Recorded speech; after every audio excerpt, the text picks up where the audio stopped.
जय हिंद एवरीवन। अभी अभी एसएससी जेडी का रिजल्ट आया हुआ है और सीपीओ का भी आया हुआ है, तो ज्वाइनिंग लेटर सबको मिल चुका है और सबकी ज्वाइनिंग आ गई है। तो यार अभी काफी लोगों के डाउट आ रहे हैं कि सर हमारे ऊपर ये केस है, हमारा केस पेंडिंग है, हमारा मैटर कोर्ट में चल रहा है, हमारा मैटर ट्रायल पर है, तो हमें ज्वाइनिंग मिलेगी नहीं मिलेगी। तो यार मेरे पास कम से कम 100, 150, 300 से ज्यादा मेरे पास इंडिविजुअली लोगों के मैसेज आए हुए हैं। जो लोग बहुत ज्यादा परेशान थे उनसे मैंने पर्सनली कॉल पे बात भी करी हुई है और किसी पे तो बहुत बड़ी बड़ी धाराएं लगी हुई हैं। जैसे किसी के ऊपर 302 लगी हुई है, एक लड़के के ऊपर तो 376 लगी हुई थी और एक सब इंस्पेक्टर है उसके मैटर अभी कोर्ट में पेंडिंग है।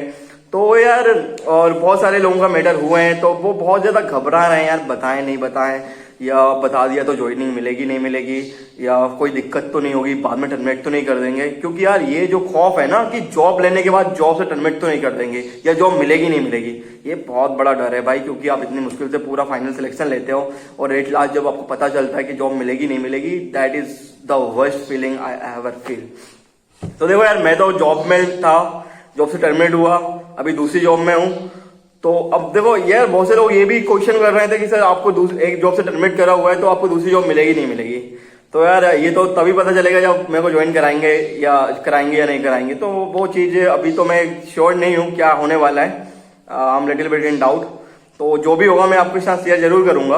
तो हम बात करते हैं कि यार देखो, सबसे पहली बात, जो भी अटेस्टेशन फॉर्म भरोगे आप, चाहे आप सीआईएसएफ का भरो, बीएसएफ का भरो, एसएसबी का भरो, सीआरपीएफ का भरो, दिल्ली पुलिस का भरो, सब इंस्पेक्टर वाला भरो या रेलवे वाला भरो, या कोई भी इंडिया के अंदर जो भी जॉब है और जिसमें भी अटेस्टेशन फॉर्म में अगर आपसे पूछते हैं कि आपके खिलाफ कभी एफआईआर हुई है, अगर हुई है तो मेंशन करना ही करना है।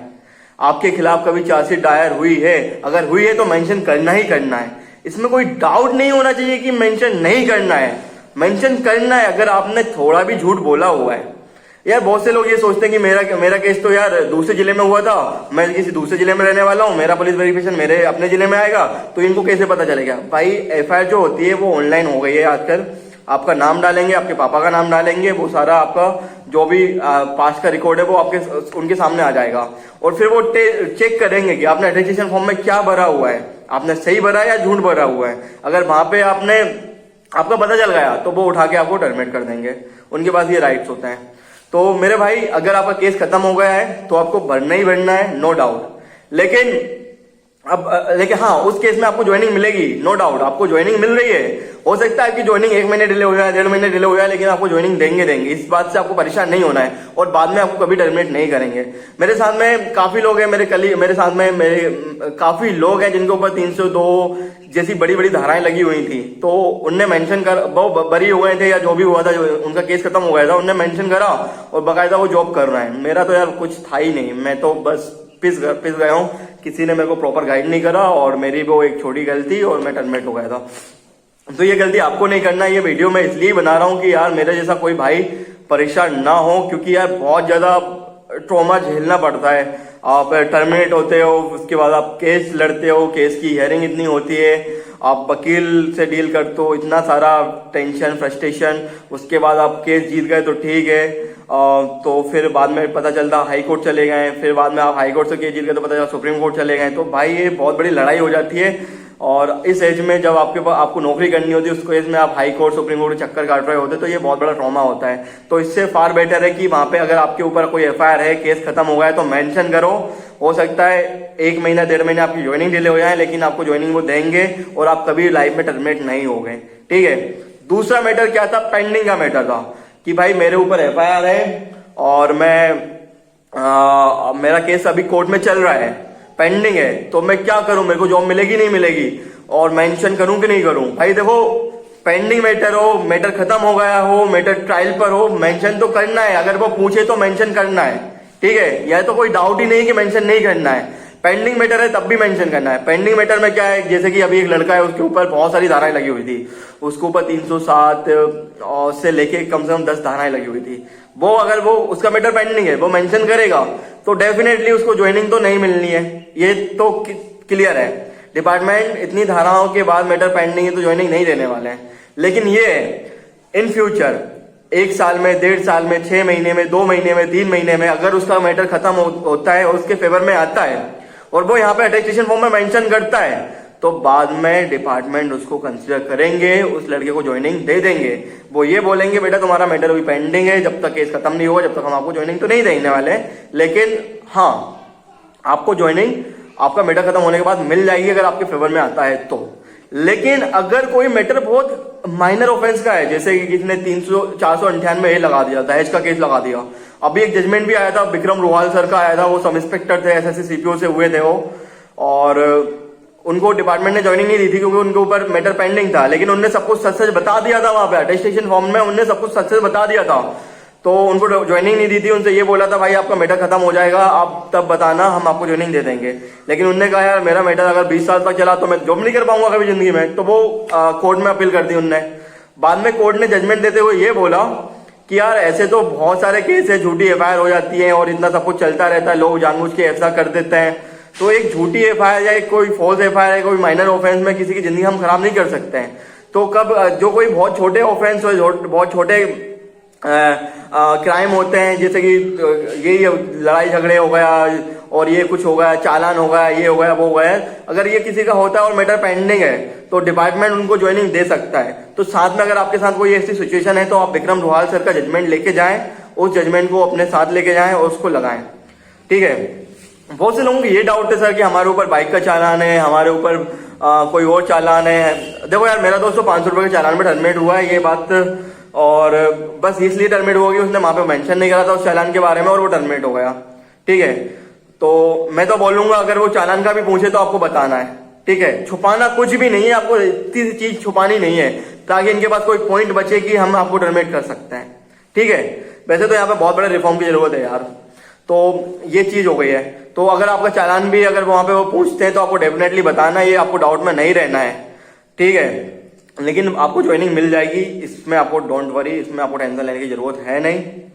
तो दोस्तों बस मैं इतना से ही बोलना चाहूंगा, हम लोग यार चुनौतियों से परेशान नहीं है, हम कुछ और ही चीजों से परेशान है, क्योंकि आप सरकारी नौकरी ले रहे हो यार, सरकारी नौकरी फाइनल सिलेक्शन लेना एक बहुत बड़ी बात होती है, फाइनल सिलेक्शन तक पहुंचना ही एक बहुत बड़ा अचीवमेंट होता है। बाद में ये सारी चीजें होती है ना कि किसी के पड़ोसी ने किसी के ऊपर एफआईआर कर दी, किसी की बड़ी मम्मी ने एफआईआर कर दी, किसी के फैमिली वालों ने एफआईआर कर दी, किसी के रिश्तेदारों ने एफआईआर कर दी।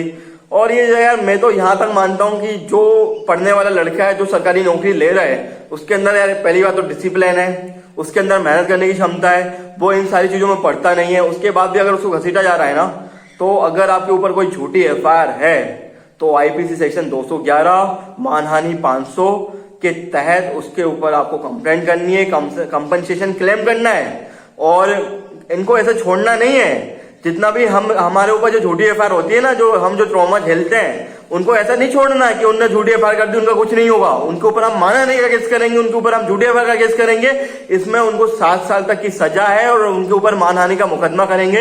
हमारी वैल्यू के हिसाब से हम उनके ऊपर केस कर सकते हैं। जैसे कि मैं दिल्ली पुलिस में सिलेक्ट हुआ था, तो अगर मेरी डेथ हो जाती तो मेरे को सरकार 1 करोड़ रुपए देती ऑन ड्यूटी, अगर और मेरे ऊपर जो भी था, तो लगभग मेरी सैलरी सब मिला के मेरी वैल्यूएशन 2 से 2.5 करोड़ की हो जाती है ऑलमोस्ट एज अ कांस्टेबल। तो मैं उनके ऊपर इतना मानहानि का केस करूंगा, मैं छोड़ूंगा नहीं ऐसे लोगों को। मैं एग्जांपल सेट करूंगा कि अगर कोई किसी के ऊपर झूठी एफआईआर करता है तो उसके रिपरकशन आपको भी भुगतने पड़ेंगे। ऐसा नहीं कि आप झूठी एफआईआर कर दो और आपका कुछ नहीं होने वाला, आपको उसको पनिशमेंट झेलना पड़ेगा। आप किसी को लाइफ खराब नहीं कर सकते हैं। सीआईएसएफ में मेरे भाई के साथ ऐसे ही हुआ है कि वो टर्मिनेट हो गया 1.5 साल की सर्विस के बाद, क्योंकि उसके ऊपर एक मुकदमा था, वो भी झूठा था।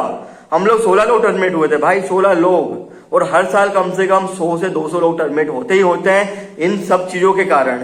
तो मेरा बस सिंपल सा मकसद ये है, इस वीडियो को ज्यादा से ज्यादा लोगों के साथ शेयर करें ताकि कोई परेशान ना हो। किसी के ऊपर झूठी एफआईआर है, मैटर खत्म हो गया है तो मेंशन करना है, उसको ज्वाइनिंग मिलेगी। हो सकता है 1 से 1.5 महीना डिले हो जाए लेकिन ज्वाइनिंग मिलेगी। किसी का मैटर पेंडिंग है तो भाई जल्द से जल्द मैटर खत्म करें, लेकिन अगर आपकी ज्वाइनिंग आ गई तो आप वहां पे बताएं, सारी चीज सच सच बताएं। किसी का चालान भी है तो वो भी सच सच बताएं। कुछ भी वहां पे छुपाना है ही नहीं, आपको कुछ भी नहीं छुपाना, इतनी सी चीज नहीं छुपानी ताकि आपके पास कोई पॉइंट बने कि आप टर्मिनेट हो। तो ये वीडियो को ज्यादा से ज्यादा लोगों के साथ शेयर करें ताकि कोई किसी भी जॉब से टर्मिनेट ना हो, ठीक है। बाकी टर्मिनेशन के बाद जॉब मिलती नहीं मिलती है ये मेरी ज्वाइनिंग के बाद ही पता चलेगा मुझे। अगर ऐसा होता है तो मैं आपके साथ जरूर शेयर करूंगा ये चीजें। बाकी ये वीडियो शेयर करें, उन लोगों तक तो जरूर शेयर करें जिनके ऊपर ये इन सारी चीज़ों से परेशान हो रहा हूँ कि यार मैं समझ सकता हूँ कि वो किन सारी चीज़ों से गुजरते हैं। मेरा दोस्त अभी मतलब सब इंस्पेक्टर बना हुआ है साथ में, उसके ऊपर कोई मारपीट का कुछ मुकदमा हुआ था पुलिस टाइम पे, वो तभी खत्म हो गया था।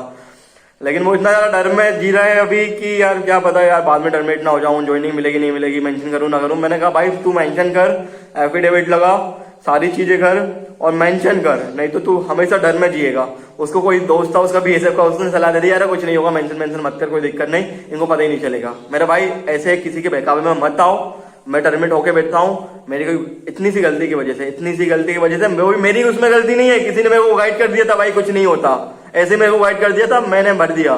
तो आप ये गलती मत करना। और खास तौर से अटेस्टेशन फॉर्म में बिल्कुल भी जो सच है वो सब कुछ सच बताना है, कोई झूठ नहीं बोलना है। मैं आपको एक बार अटेस्टेशन फॉर्म शेयर करता हूं, आपको दिखाता हूं मैं। ये अटेस्टेशन फॉर्म है, आप देख सकते हो। इसका पेज नंबर 5 में ये कॉलम होता है, जिसमें ये कॉलम है, ये पूरे कॉलम है। यहाँ पे लिखा हुआ कि have you ever been kept under detention, क्या आप कभी नजरबंद रखे गए हो। जैसे वो बिहार में एक लड़के को रखा हुआ था 4 दिन के लिए जेल में, तो वो नजरबंद है, तो भाई आपको मेंशन करना है हाँ रखा हुआ है। दूसरा आपका है कि have you ever been arrested, कभी तुम्हें पुलिस ने गिरफ्तार करा हुआ है, अगर गिरफ्तार करा हुआ है तो बताना है, ठीक है, झूठ नहीं बोलना है कि नहीं करा। फिर इसमें लिखा है, तीसरे में लिखा है have you ever been found down, क्या आप कभी बंदी बनाए गए हो, अगर आपको बंदी बनाया हुआ तो वहां पे आपको बताना है, झूठ नहीं बोलना है। उसके बाद लिखा है क्या आप पर किसी विधि न्यायालय द्वारा जुर्माना किया गया हुआ है। जुर्माना चालान जो मेरे दोस्त के ऊपर हुआ था 500 रुपए का, उसका 500 रुपए का चालान आज उसको केट और अब हाई कोर्ट में लड़ना पड़ रहा है उसको 500 रुपए के चालान के लिए। समझ रहे हो आप, 500 रुपए के चालान के लिए। इस कॉलम में उसने ना करा था और बाद में पता चला कि इसके ऊपर तो चालान था, भाई साहब टर्मिनेट सीधा। तो भाई बताना है, छुपाना नहीं है, कुछ भी बताना है। उसके बाद 6 नंबर में लिखा है क्या आपके विरुद्ध कभी कोई अभियोग एफआईआर दर्ज हुई है। मेरे ऊपर हुई थी, बस मेरे को इसी कॉलम में हाँ करना था, बाकी सब मेरे में ना थे, तो बताना है। उसके बाद इसमें एफ में है क्या आप पर कभी कोई मुकदमा चलाया गया है, यानी आपके खिलाफ किसी भी अदालत में किसी आपराधिक मामले में चार्जशीट दायर की गई है, अगर चार्जशीट दायर हुई है तो वो भी बताना है, ठीक है। उसके बाद अगर देखो मैटर खत्म हो गया, यस कर रहा हो तो, और मैटर खत्म होगा तो यहाँ पे लिख देना कि हाँ matter has been disposed, that's it. और उसके बाद जी में लिखा है if any criminal case complaint case pending, ये पेंडिंग वाला मैटर है, pending against you in any court of law at the time of filling of the attestation form, ये कॉलम है। अगर आप अटेस्टेशन फॉर्म जब भर रहे हो, जब आपकी ज्वाइनिंग के टाइम पे अगर आप अटेस्टेशन फॉर्म भर रहे हो और आपको उस टाइम पे मैटर आपका पेंडिंग है और ये पूछ रहा है, अगर है तो आपको बताना है, यहाँ पे झूठ नहीं बोलना है, ठीक है। अगर आपने सोचा कि मैं नहीं भरता हूं, मेरे को ज्वाइनिंग मिल जाएगा, मेरा कुछ नहीं होगा, भाई उठा के टर्मिनेट कर देंगे। और टर्मिनेशन की सजा बहुत बड़ी है मेरे भाई। हमारा तो लॉयर बहुत दमदार है, इसलिए हमारा केस इतनी जल्दी जल्दी खत्म हो रहा है। 1 साल के अंदर हम हाई कोर्ट से भी जीत गए और अभी सुप्रीम कोर्ट से भी जीत जाएंगे कुछ दिनों में। लेकिन अगर लॉयर आपका सही नहीं है, वो आपका 10 साल भी कह सकता है मैटर, ठीक है। तो हमारा लॉयर तो बहुत दमदार है भाई, उनकी वजह से हमारा मैटर इतनी जल्दी जल्दी खत्म हो रहा है और हम हाई कोर्ट की पहली हियरिंग में केस जीते थे हम। उसके बाद have you ever been convicted by a court of law for any offence, है ना, क्या आप कभी किसी अपराध के लिए न्यायालय द्वारा दोषी ठहराए गए हो, अगर दोषी ठहराए हो, आपको सजा हुई है तो वो भी बताना है, रीजन लिखना है यहाँ पे साथ में, नीचे वाली लाइन में रीजन भी लिखना है। उसके बाद लिखा है क्या सरकार के अधीन किसी प्रशिक्षण संस्थान में कार्यमुक्त निष्ठाधीन प्रदान किया गया है अथवा न्यायता। अब इसमें मेरा वो टर्मिनेशन वाला है, मेरे को मेंशन करना पड़ेगा इसमें, whether discharge expelled withdraw from any training institute under the government of other or otherwise. ये टर्मिनेट हुआ था तो मेरे को इसमें बताना पड़ेगा, तो मैं कुछ नहीं छुपाने वाला, मैंने सब कुछ बताया, इसलिए मेरे को मेरा मैटर पेंडिंग में डाला हुआ है इन लोगों ने, और प्रोविजनल में मेरे को सिलेक्ट करा हुआ है। इसमें लिखा हुआ, फिर जे में लिखा have you ever been debarred disqualified by any public service commission staff selection commission for any examination selection, क्या आपको कभी किसी लोक सेवा आयोग चयन आयोग द्वारा किसी परीक्षा में बैठने से रोका गया है, आयोग ने ठहराया गया है। अगर आपको किसी भी ऑर्गेनाइजेशन ने पेपर नहीं देने दिया है, वो भी पूछा है इनने, तो वो भी बताना है, अगर नहीं बैठने दिया तो बताना है, कुछ नहीं होता है सब कुछ, ये बस पूछ रहे हैं कि आप झूठ ना बोलो।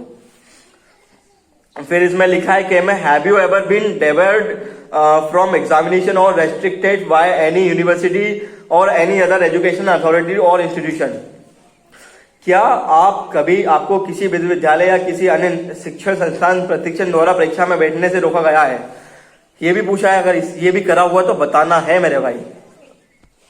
उसके बाद ये लास्ट कॉलम, तो इतनी सारी ये चीजें ये पूछते हैं, तो आपको कुछ चीज छुपानी नहीं है। अगर आपको किसी गवर्नमेंट एग्जाम नहीं देने दिया बताए तो वो भी पूछा तो बताना है मेरे भाई। होता कुछ नहीं है, ठीक है। आपको जॉब मिलेगी, ज्वाइनिंग आपको मिलेगी। अगर आपने झूठ बोला है तो टर्मिनेट कर देंगे। इसमें ये डिक्लेरेशन में साफ साफ लिखा हुआ है कि मैं प्रमाणित करता हूं कि मेरे ऊपर दी गई सूचना एवं जहां तक मुझे पता है तथा विश्वास से सही तथा पूर्ण है। मुझे इस बात की पूरी जानकारी है कि इस फॉर्म को भरते समय गलत सूचना देने या तथ्यों को छुपाने पर, मैं जो टर्मिनेट हुआ हूं ना, तथ्यों को छुपाने पर हुआ हूं, पर अधिकारी को मेरे नियुक्ति पत्र को समाप्त करने का पूरा अधिकार है और मैं प्रमाणित के रूप से उपयुक्त आपराधिक न्यायिक कानूनी कार्रवाई के लिए भी उत्तरदायी हूं। अगर उन्होंने टर्मिनेट करा है तो यहाँ पे बस वही थी कि मेरे को एफआईआर बताना था, मेंशन करना था। लेकिन थैंक्स टू सुप्रीम कोर्ट और हाई कोर्ट के कई सारे जजमेंट आ रखे हैं कि जो कंसीलमेंट ऑफ फैक्ट है वो एक आधार नहीं होना चाहिए किसी को जॉब से टर्मिनेट करने का। तो होपफुली हम लोग हाई कोर्ट से केस जीते हुए हैं। अब I don't know what will be happen in supreme court, but I am pretty sure, क्योंकि सुप्रीम कोर्ट के ऑलरेडी जजमेंट आ रखे हैं। पवन कुमार, अवतार सिंह और ये ट्रिपल बेंच के जजमेंट है, ये भी कंसीलमेंट ऑफ फैक्ट के मैटर थे और इनसे तो मेरा मैटर बहुत आसान है यार। तो देखते जो भी होगा, बाकी अब पता नहीं कितने दिन चलना है सुप्रीम कोर्ट में मैटर। तो ये सारी चीजें मेरे भाई, आपको कुछ चीज छुपाना नहीं है। सब जो आपकी लाइफ में हुआ है सब कुछ बताना है। आपकी ज्वाइनिंग नहीं रुकने वाली है, आपको वो ज्वाइन कराएंगे। थैंक यू सो मच, जय हिंद। और ये वीडियो को ज्यादा से ज्यादा लोगों के साथ शेयर जरूर करना, क्योंकि कोई मेरे तरह परेशान ना हो। थैंक यू सो मच, जय हिंद।